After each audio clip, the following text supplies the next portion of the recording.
So you said that you were in Turkey recently. Was there? Because I heard there was going to be like a flotilla to um, bring aid to Gaza.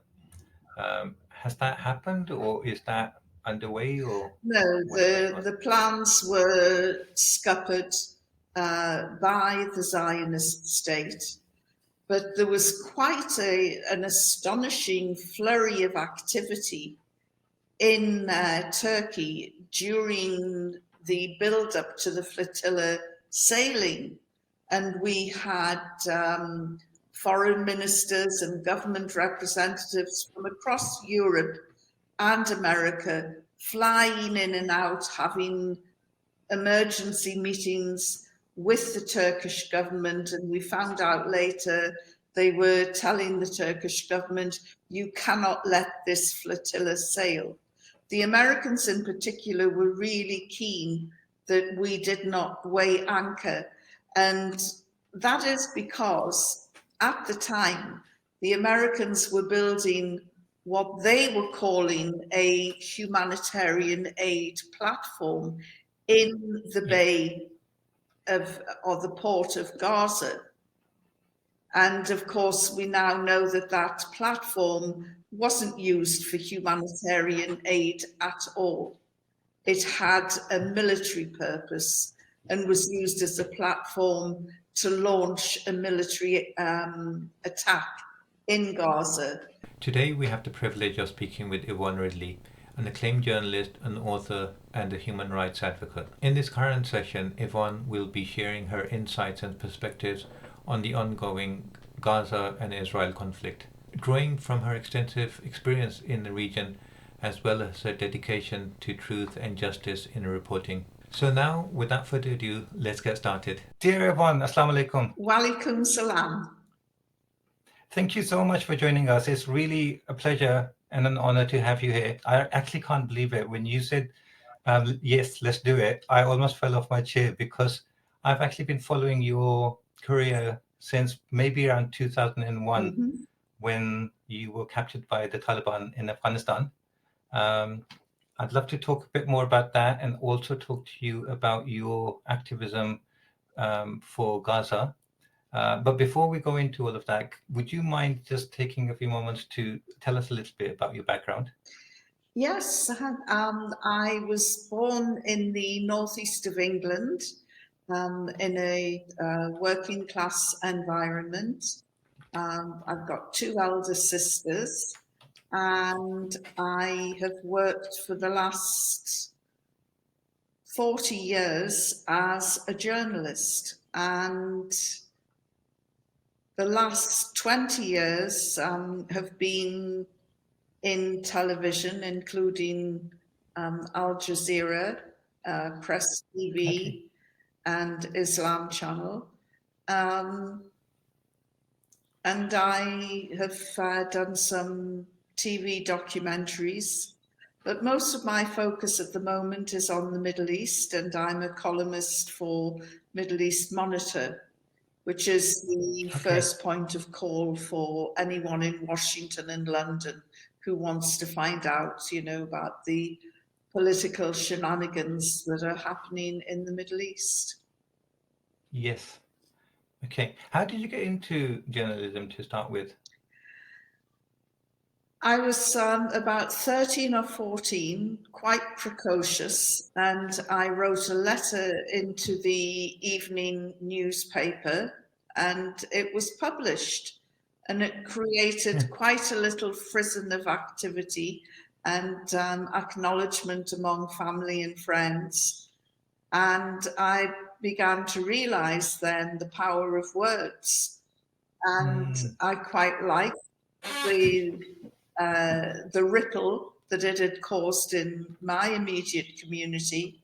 And so I started looking more closely at journalism. And by the time I was 14, 15, I decided that is what I want to do. And I doggedly pursued a career in journalism. Brilliant. Do you remember what the letter was about? Yes, it was during the It was the early 70s when Britain was in the grip of a lot of general strikes, Yeah. and there was a big talking point in Newcastle, which is my home city, about whether or not a football match could go ahead because there could be a strike and the lights would go out. And this was making headline news. Of course, football is like a second religion in Newcastle. And Yeah. I wrote a letter saying, shouldn't we be more concerned about what happens to the old people in the area if the lights go out?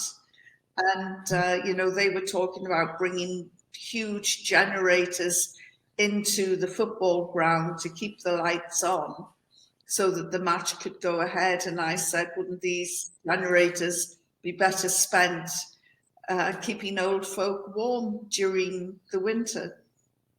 So it was I can imagine that made you very popular amongst the football the fans crowds. didn't like it at all, Yeah. but the old people did, and it provoked a discussion.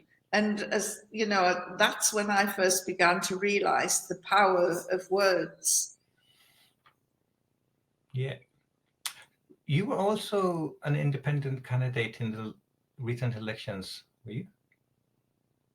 Yes, I'm very interested in politics, and I'm a real believer in people power achieving great things. And it's something that I think that can be done in politics. And so I stood in this last election as an independent candidate to try and motivate people and inspire people. And we did quite a good job, but I didn't win. So there's only one, winner. It's first past the post voting in Yeah. England. And that was a shame because I would have liked to have contributed towards the discussions in Westminster. And I very much believe in the power of one as well as a collective power as well. I think it would be amazing to have people like you who are brave enough to talk about the issues that matter to be in the corridors of power. Do you think, given the state of politics, do you think there is a likely chance of the voting system changing anytime soon in the UK? No, I think that they'll still continue first past the post. I don't think they would go into a sort of wider representation, because then people like me would almost certainly get in. And of course, that would really liven up Westminster. I have also Yeah. realised that first past the post doesn't promote democracy at all. And I would question Yeah. if we actually do have a democracy in Britain at the moment. And that isn't because So I true. didn't win. It's just I look at the government today, and more than half of the ministers are in the pay and under the influence of the pro-Israeli lobby. Exactly. Now, Exactly. imagine So nothing's changing. Yeah. if Moscow was paying and supporting MPs in the British Parliament. Labour Friends of Israel, Conservative Friends of Israel, Liberal Democrat Friends of Israel. If you go onto the Friends of Israel website, they are very clear about their intentions, and that is to promote a beneficial foreign policy in Israel. So, Yvonne, you're so right. And day in, day out, we're being told how Muslims are taking over the UK. And I don't understand how the Muslims are taking over when all these lobby groups from Israel are dictating what goes on in the parliament. Even on a technological basis, I was just like the Oracle, all of these like really big databases being owned and run by NICE, I heard, is also owned by.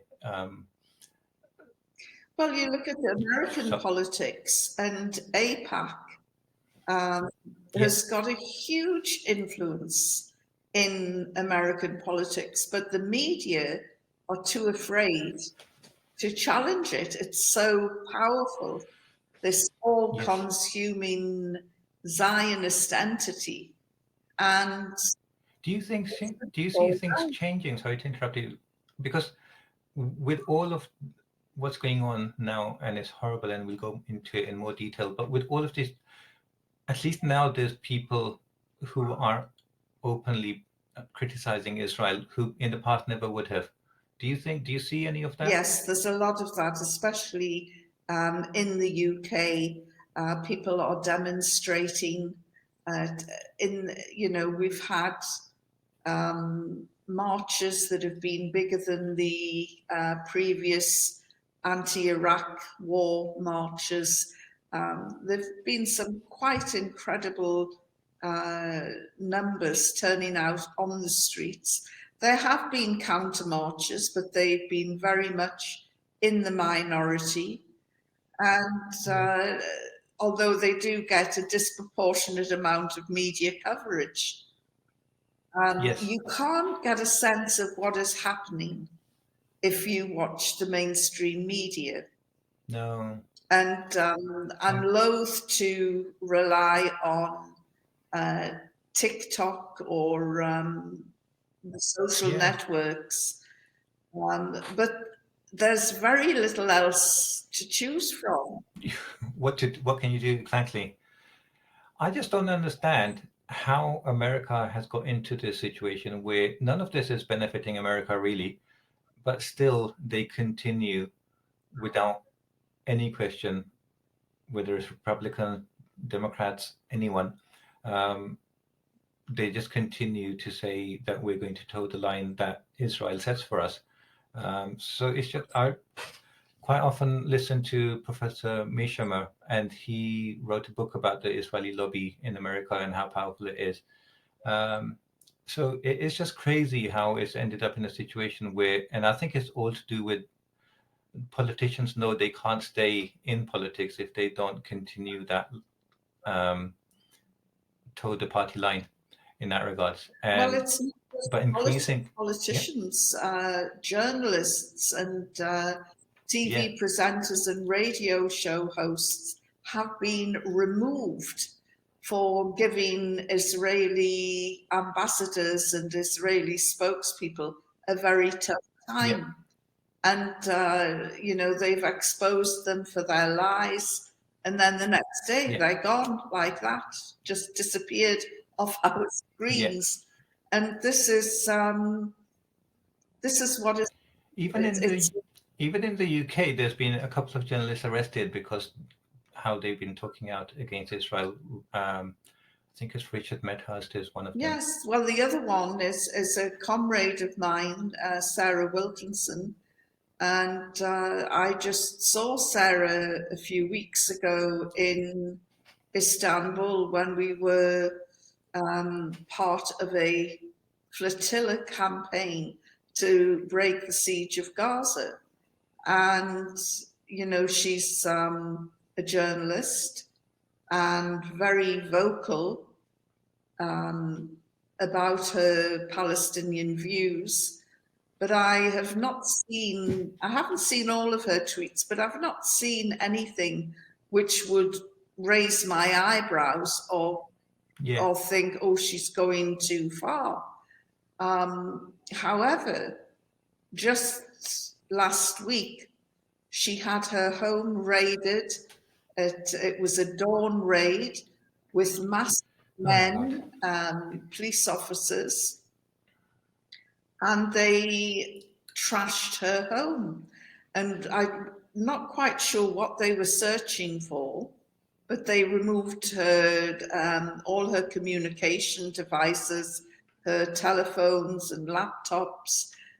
They even went into the attic and kicked over a vase that was holding her late mother's ashes, which were Oh no. scattered at a family ceremony. And the mother's ashes were just strewn right across the floor. Well, you can imagine how distressing that must have been. Yeah. But what I found particularly sinister was that the police from the West Mercia force took her for questioning, and one of the questions that they asked her was about a water well her NGO had built in Gaza. Oh my God. And it is, That is awful. would an ordinary British bobby be interested Yeah. in a water well in Gaza? You know, they're not asking Wow. questions on behalf of West Mercia Constabulary. They're asking questions for Israel. And I'm sure that more will come out, and we will find out just who has been supplying the questions to British police. And she's been charged under anti-terrorism laws. More often than not, they're used more to frighten and restrict people. So it's highly unlikely she'll go through a court case.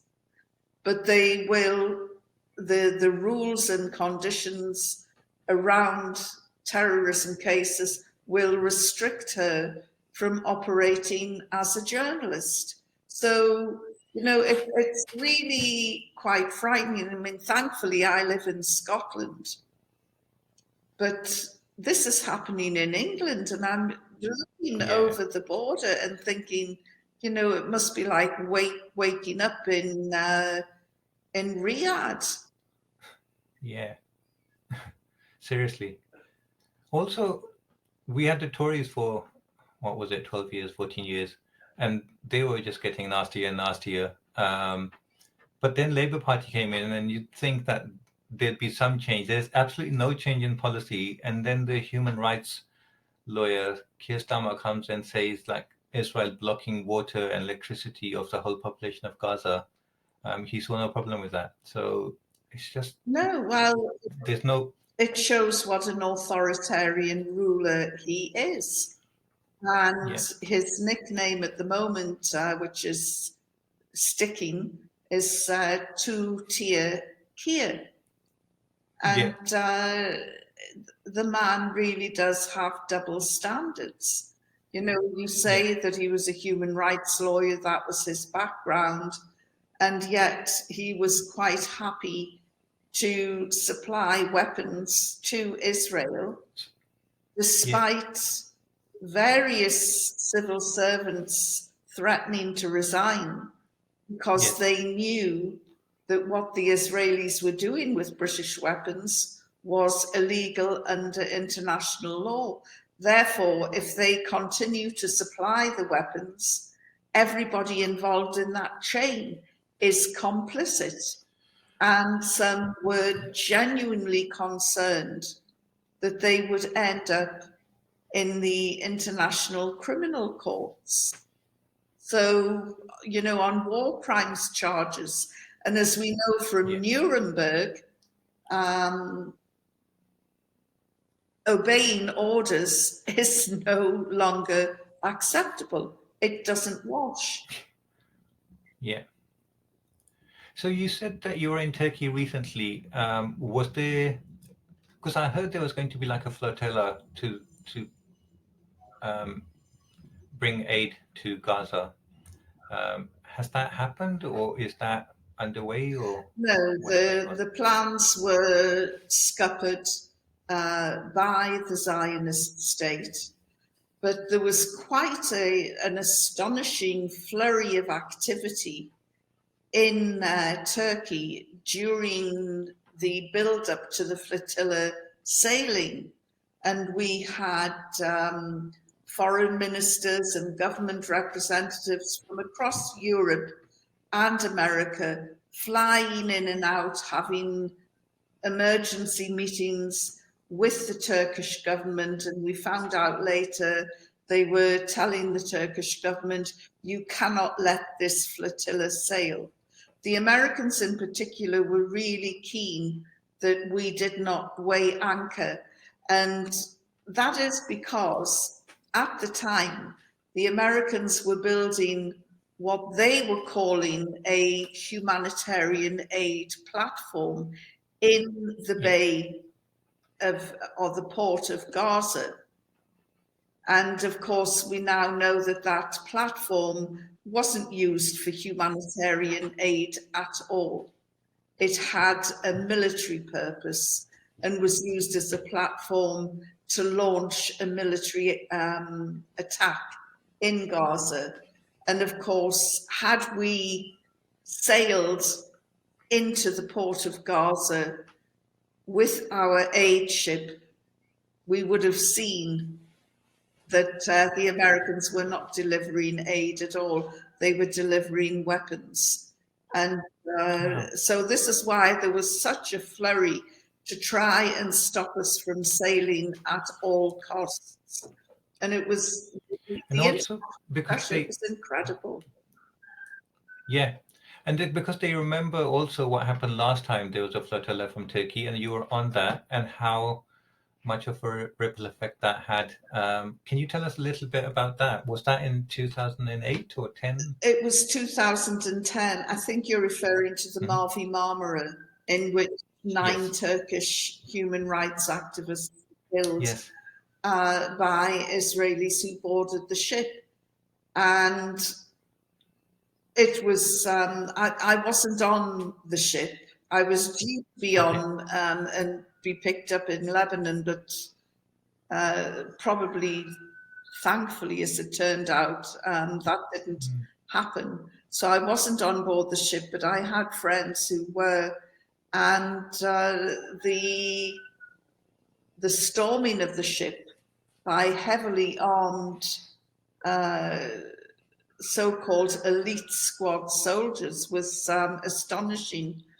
And they, they just let rip with their machine guns on unarmed civilians, and criticised the civilians when they picked up iron bars to try and protect themselves, defend themselves.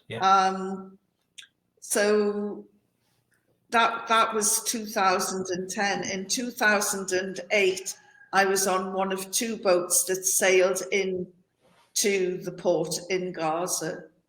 And when we arrived, more than 100,000 people in Gaza came into the port. A lot of them had jumped into the water. They were so excited to see us. And that's when I discovered that it was because we were the first boat to sail into Gaza port in 41 years. So people think that the siege is just something that's happened in the last decade. It hasn't. It's been going on for 5 decades. And, you know, the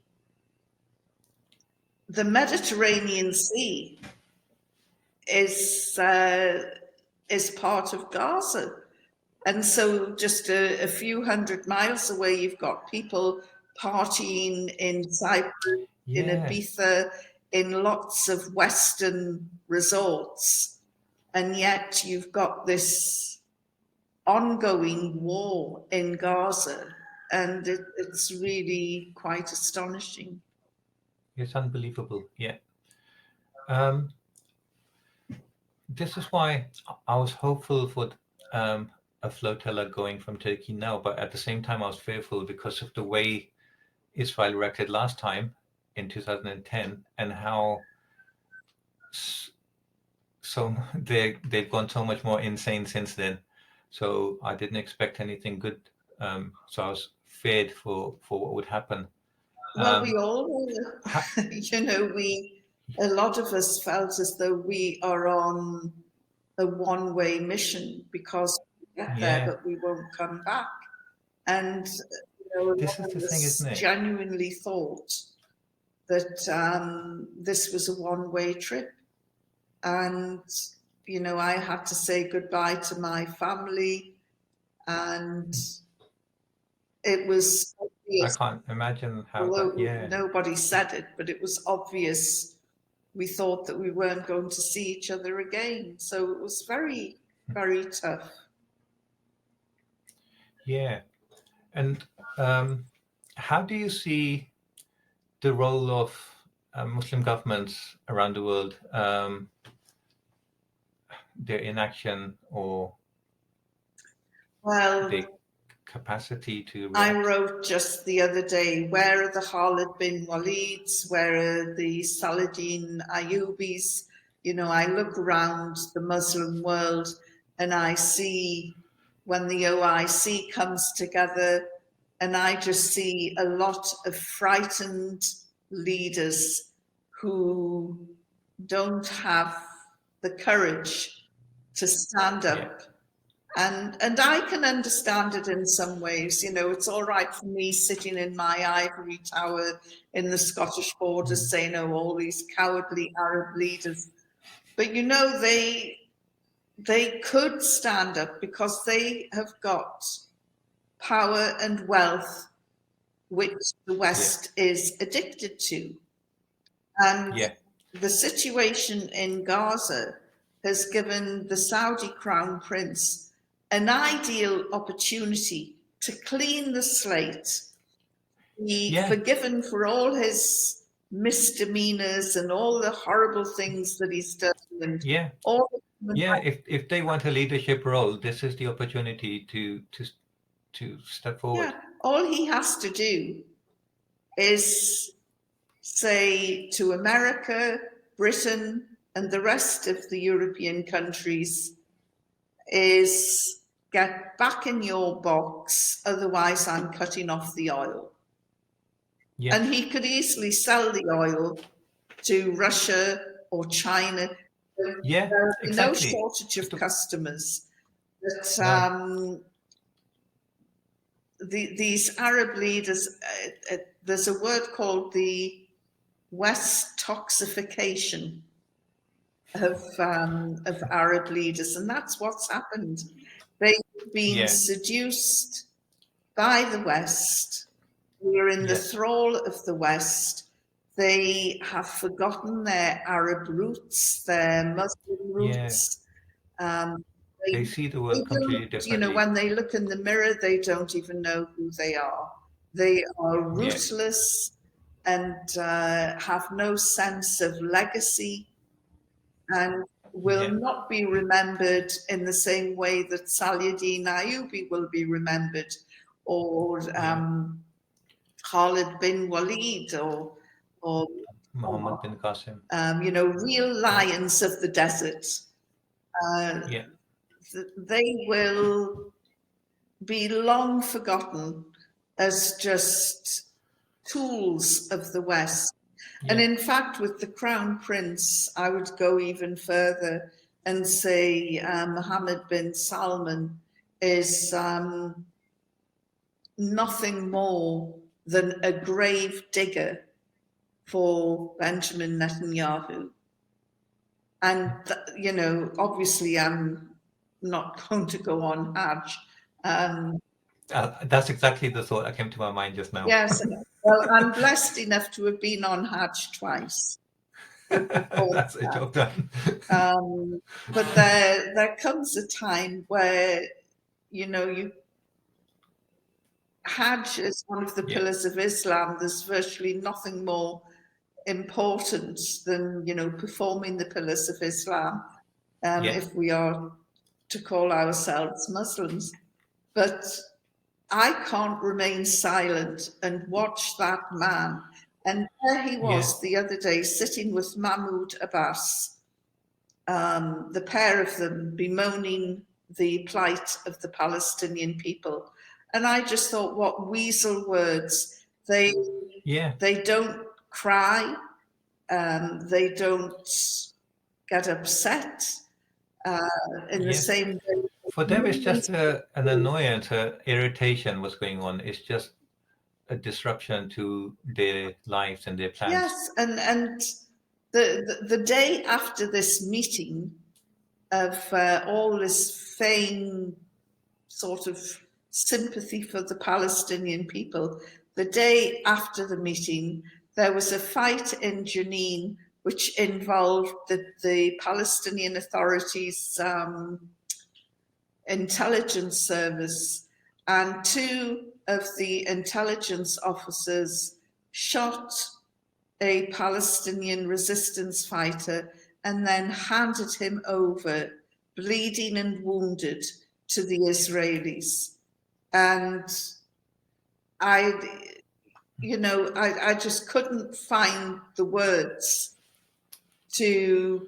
I've got the pictures of the agents, and I'm deliberating yet whether to name and shame them, but I don't know what they're going through to make them betray another Palestinian brother. It's just, it beggars belief. And I just, the Arab world has become so rotten now. And of course, there are 12,000 Palestinian prisoners in Israeli prisons, most of them held in this limbo administrative detention. And we now know there are the most heinous attacks on these prisoners by the Israelis. And some, a large number of these prisoners are women, and women are being raped. And then you have people like Mohammed bin Salman saying that he's all for reform and he's progressive, and yet he is imprisoning women. And he says that he's a sort of defender of women. But he's Yvonne, how do they treat the Yemenis for 10 years or more? They bombed and tried to destroy everything in Yemen with the help of America, UK, France. And the Yemeni people, the Palestinian people are just amazing. I know everyone is saying that, everyone with a heart and conscience. And all we at the moment seem to have are just words and prayers for them. But they are amazing, amazing people. I don't know how they get the courage, the patience, the willpower that they demonstrate day in, day out. Yes, I mean, I first came across the Yemeni community in Cardiff and South Shields long before I even considered Islam. And I found the Yemeni community to be gentle, mild people, very mild temperament. And now I look at them and I think, they are very brave and courageous. I think the Houthi rebels have been prescribed. Anybody who stands up to Israel becomes a banned organization. So I know that I'm not supposed to praise them, but I have to say I admire their courage. Because they are the fact that absolutely fearless, and they know what's going to happen to them, and yet they were saying they would rather have a bomb fall on them if that same bomb does not fall on Palestine. Yeah, I mean, they are, I've often said, if the Palestinians had different neighbors, they would be free by now. If they had the Turks, the Algerians, and the Yemenis on their borders, they would be free by now. Wow, it's very true.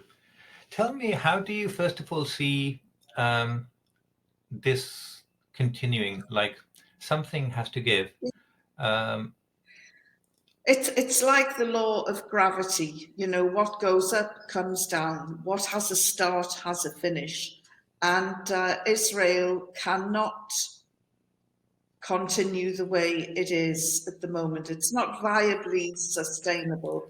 The American people are waking up to just how much Israel is costing them in terms of taxpayers' money.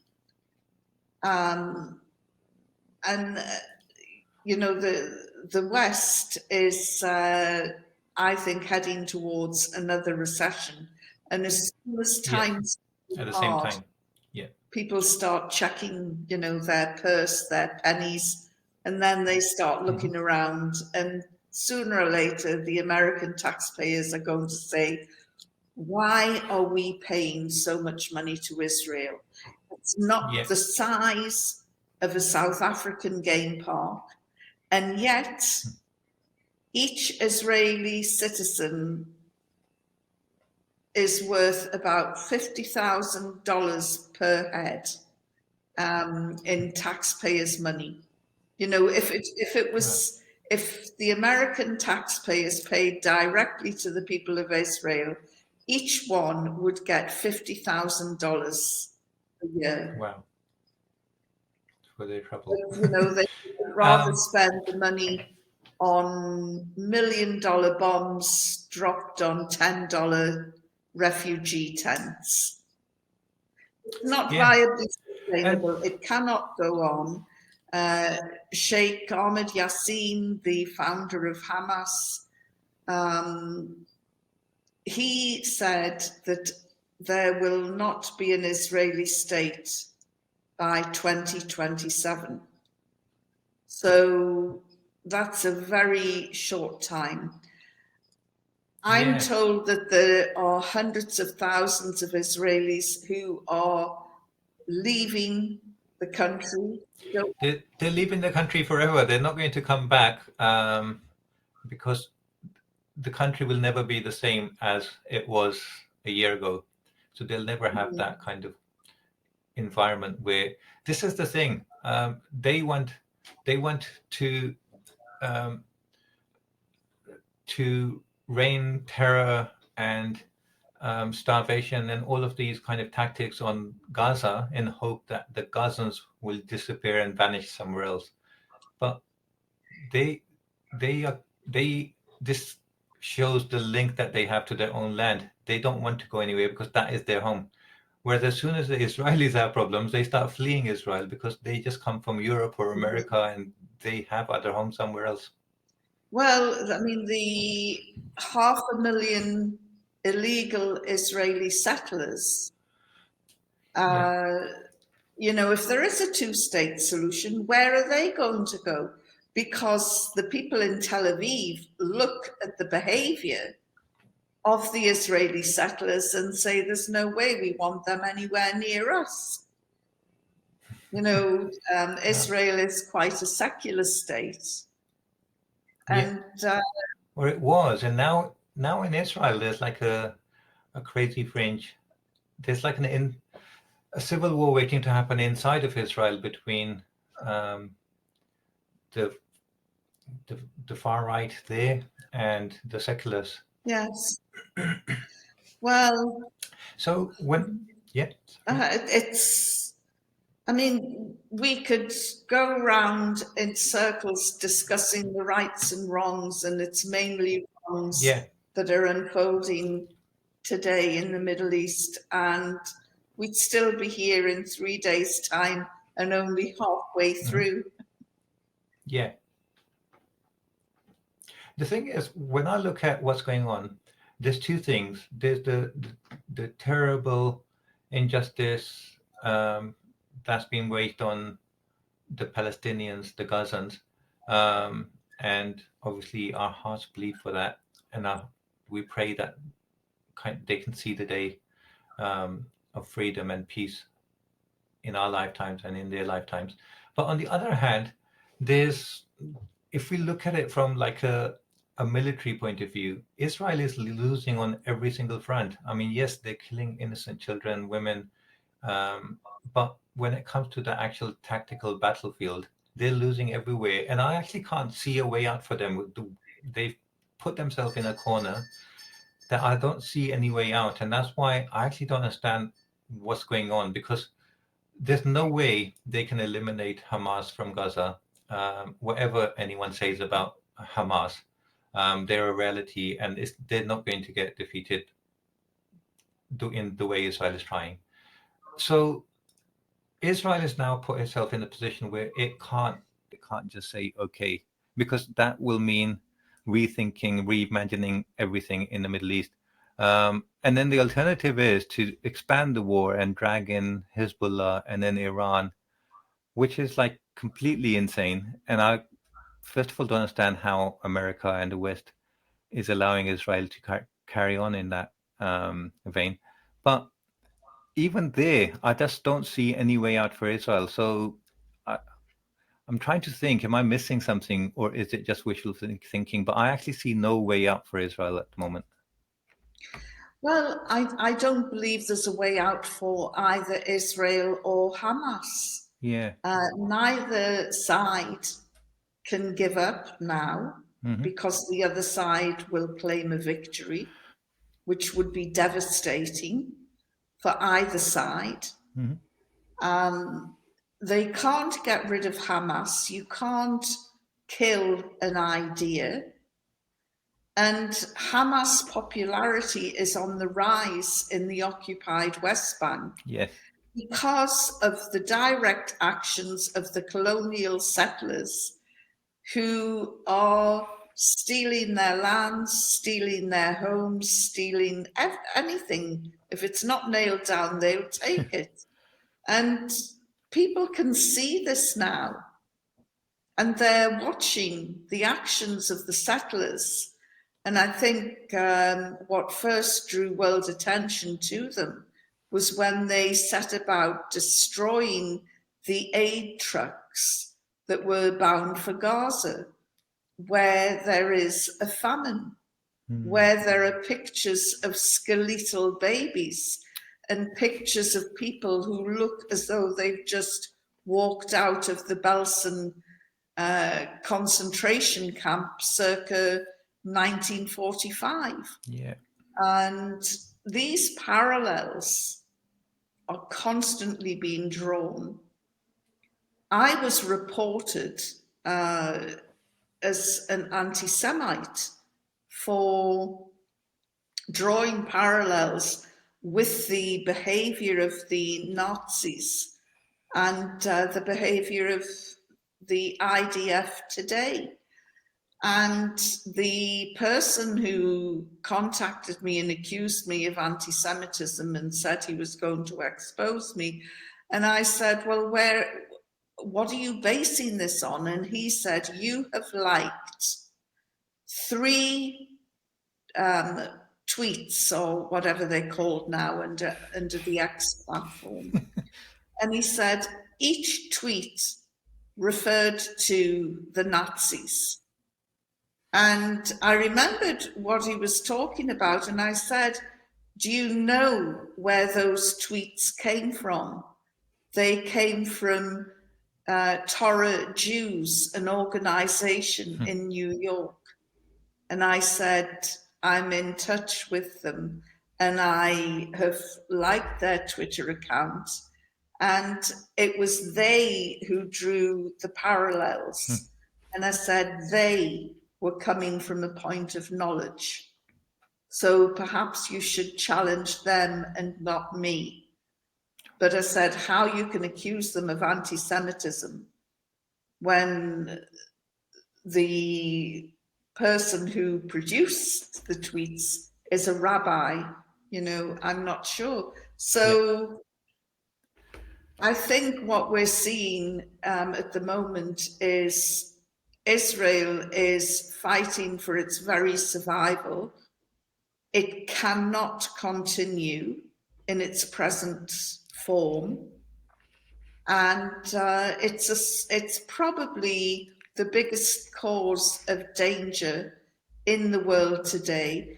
This is a nuclear power which is out of control, which has crossed every red line set by international laws, humanity, common sense, everything. There's only one red line it hasn't crossed, and that's to do with its nuclear arsenal. And I just think, God help us all. It is I a scary think thought. if somebody doesn't rein in Israel, it will come. Yeah. Because I don't know if you can remember, but when this latest October 7th thing hit us, there was a school bombed, and there was headlines and there was outrage, and Israel said we wouldn't bomb a school. And of course, look where we are now, nearly 1 year on. Yeah. There isn't a single school that hasn't been bombed. No. College destroyed, universities destroyed. There is nothing left. And the thing is that there's actually more criticism for the Israeli government coming from inside Israel than there is in the West.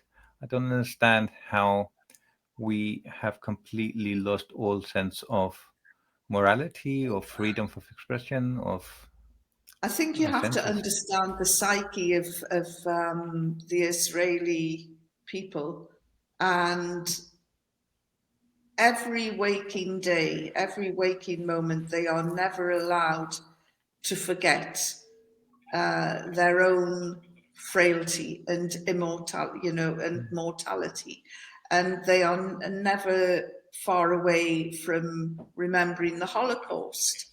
And it's hardly surprising. And the taking of the hostages really psychologically damaged them and made them all feel terribly insecure. Yeah. And they blamed Benjamin Netanyahu for this. They said, you have put in all of these action plans to make us safe. What happened on October 7th? And of course, it is a very good question, because I've been to Gaza twice now, and I know if you go within a few yards of the wall of the security fences around Gaza, you face being shot at. Yeah. And I just cannot for the life of me understand I can't understand how Hamas was able to unleash this audacious attack on the Zionist state and be allowed to do so for 6 to 9 hours just with using motorbikes and without there being any sort of comeback. And it's incredible. Yeah, this needs to be questioned and examined. Also, I feel that with all the governments in the Middle East, Muslim lands, West, they're all kind of going against the popular will of their own people. So even if Saudi Arabia and all of these countries are reluctant to do it, if they did have that moral courage and say we're going to step up because this is, even for selfish reasons, if they think about it, this is an ideal opportunity for them to gain the popularity of their own population, but also around the Muslim world. But also, as you said, this is a situation where if they did step up, they wouldn't be alone, because the BRIC nations, China, Russia, they would actually have a lot of support. So if that doesn't happen, and I don't see it happening, I don't know, tell me if you disagree, but I actually see some governments being overthrown in the Middle East pretty soon because of the pressure that's being built in, how in Egypt, in Jordan, in these countries where the populace wants something completely different, and the governments on top of them are reluctant to listen or to act. Well, I think it's coming. I don't think the global south will ever forgive the north for what has happened in Gaza. And I think there is a backlash coming, and it will come from the streets. When we started off talking, I was talking about people power. And once ordinary people realize their own power, that is when you see uprisings. I mean, look what happened in Bangladesh a Yes. few weeks ago. Yep. You know, they had this very oppressive regime, Sheikh Hasina, brutalized a lot of her people. And where did the anger come from? Generation Z. Yeah. And I think, you know, I have great optimism when I see young people today, the students today around the world who are rising up, who are standing up to authority. Yeah. And we saw the students in New York and elsewhere in America, all very Ivy League universities. Willing I'd to. like to bet that a US policeman somewhere has arrested at least one future president of the United States. Wow. You know, these were all privileged kids, but they could see the wrongs that were being done in their name. Yeah. And they rose up. Yeah. And the students in Bangladesh, you know, they rose up. And more than 100 paid the blood price as well. Yeah. But they rose up, and Sheikh Hasina, off she went to India, and where she's a very bitter woman, but she only has herself to blame. And I think that, you know, these dictators and tyrants who are ruling the Middle East and Asia countries, their day of reckoning will come. Because once you take away all hope from somebody and you oppress them, you get the type of action that we saw with Hamas on October the 7th. Something snaps and it blows up. Thank you, Yvonne, for sharing your thoughts and deep reflections on such a complex and heartbreaking issue. It's been enlightening to hear your views on the current Gaza and Israel conflict. We hope this conversation has helped our listeners get a better understanding of the realities on the ground. Stay tuned for the next episode, where we talk to Yvonne about her personal journey into Afghanistan and her experience of being captured by the Taliban and her subsequent conversion to Islam. Thank you for supporting Kianistan. Please subscribe to the channel and do like and share the video. It really helps. Thank you, and speak to you next time.